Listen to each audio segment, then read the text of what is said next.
Arrivera-t-il? Bertrand Legendre, bonjour, merci d'être avec nous. Vous êtes journaliste et essayiste, auteur de ce livre, Bourguiba, aux éditions Fayard. C'est sorti en février dernier. Vous avez été longtemps rédacteur en chef au journal Le Monde. Kais Saied, donc plébiscité par les électeurs. On n'a pas encore les chiffres officiels, on les attend ce soir, mais ça va dépasser les 70% d'après les premières estimations. C'est un raz-de-marée pour lui.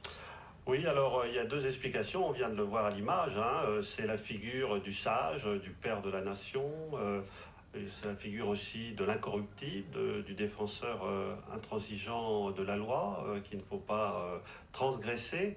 Mais je crois aussi que le succès annoncé de Kais Saied a comme explication deux ressorts profonds qui animent la société tunisienne aujourd'hui. D'une part, une poussée des islamo-conservateurs nationalistes, c'est un premier point.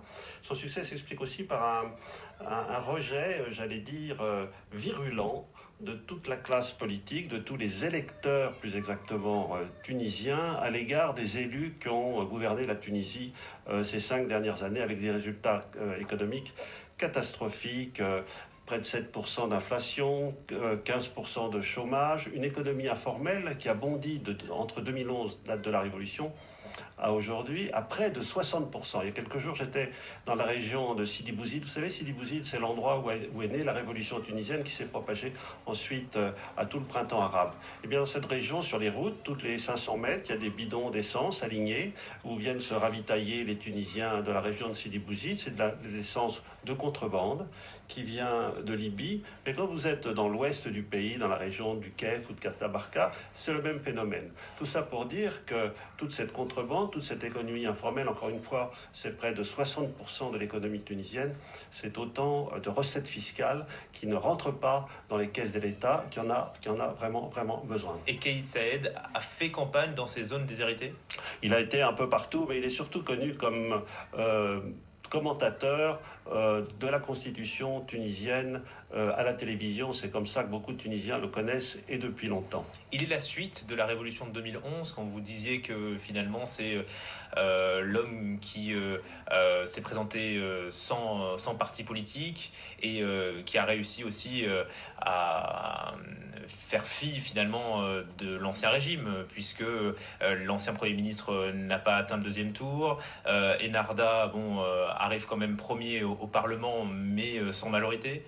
Oui, alors, il le dit, qu'il est il est l'héritier, non pas de la Révolution, mais des espoirs suscités par la Révolution. Et puis, il faut quand même comprendre quelque chose, c'est que malgré son score spectaculaire, qui devra dépasser très probablement 70% quand il va être confirmé, le président de la République en Tunisie n'a pas les pouvoirs de Donald Trump ou d'Emmanuel Macron chez nous. C'est un régime parlementariste et c'est là où les difficultés vont commencer. C'est-à-dire quand il va être installé au palais de Carthage, Kais Saied, la Constitution l'y oblige, va appeler à former le gouvernement le chef du file du parti qui est arrivé en tête, c'est-à-dire Enarda.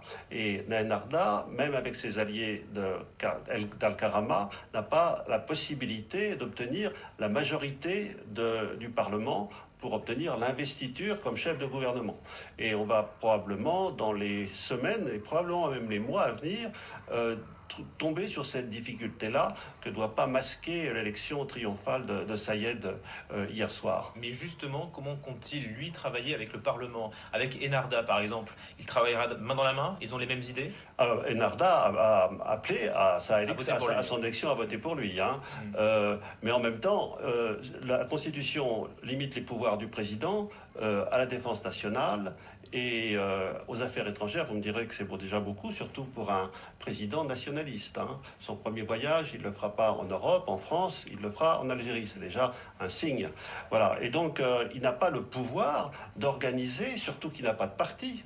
Il n'a pas présenté de candidat aux législatives. Donc, il a un pouvoir d'orientation, de constitution d'une éventuelle majorité, mais le jeu n'est pas entre ses mains. Ce jeu-là n'est pas entre ses mains. Et dans un régime parlementariste, une partie de l'avenir de la Tunisie, quoi qu'il en dise, va lui échapper. Malgré tout, il a des idées et un programme. Il est hostile à la fin de la peine de mort, à la dépénalisation de l'homosexualité, à la fin de l'inégalité aussi du système de l'héritage. On peut dire que c'est un conservateur, parce qu'il est musulman ou parce que c'est une tradition de tradition. Je ne dirais pas conservateur, sur certains points, il est réactionnaire, c'est-à-dire notamment sur le point de la peine de mort, qui veut rétablir, c'est ce qu'on appelle la réaction par rapport à une réalité antérieure.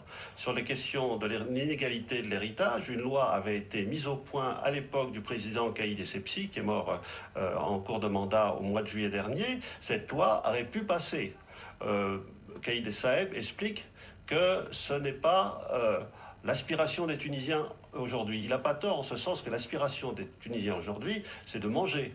Voilà, mais en même temps, je le dis bien, c'est une réaction par rapport à ce que le Parlement tunisien sortant allait accoucher. Comment va-t-il se positionner avec l'Occident, notamment la France, l'Europe? On le dit souverainiste avec une sensibilité nationaliste arabe. Oui, certainement, mais vous savez, c'est pas nouveau dans l'espace politique tunisien. Beaucoup de dirigeants tunisiens regardent du côté de l'Orient plutôt du côté de l'Occident. Enarda, il faut bien savoir que c'est la filiale tunisienne des frères musulmans égyptiens avec un soutien plus ou moins explicite du Qatar. Donc cette sensibilité-là n'est pas nouvelle. Donc ce qu'il y a de nouveau dans le camp islamo-conservateur, c'est le score très important d'une coalition qui s'appelle Al-Qamra, qui a fait une campagne législative très efficace sur des thèmes ouvertement anti-français, réclamant des réparations pour les crimes, je les cite, commis par la France à l'époque du protectorat français en Tunisie, réclamant la réécriture des contrats d'exploitation des sous-sols tunisiens signés avec les Français. Et cette tendance-là, en quelque sorte, semble incarner parfaitement Kaïs Saeb, la représente parfaitement à la tête de l'État. Elle prend du poids. Merci beaucoup en tout cas pour vos explications. Bertrand Legendre, je rappelle le titre de votre ouvrage, c'est Facile Bourguiba, aux éditions Fayard, c'est sorti en 2019, vous avez été journaliste longtemps pour Le Monde. Merci à vous. Le Brexit, leur tour.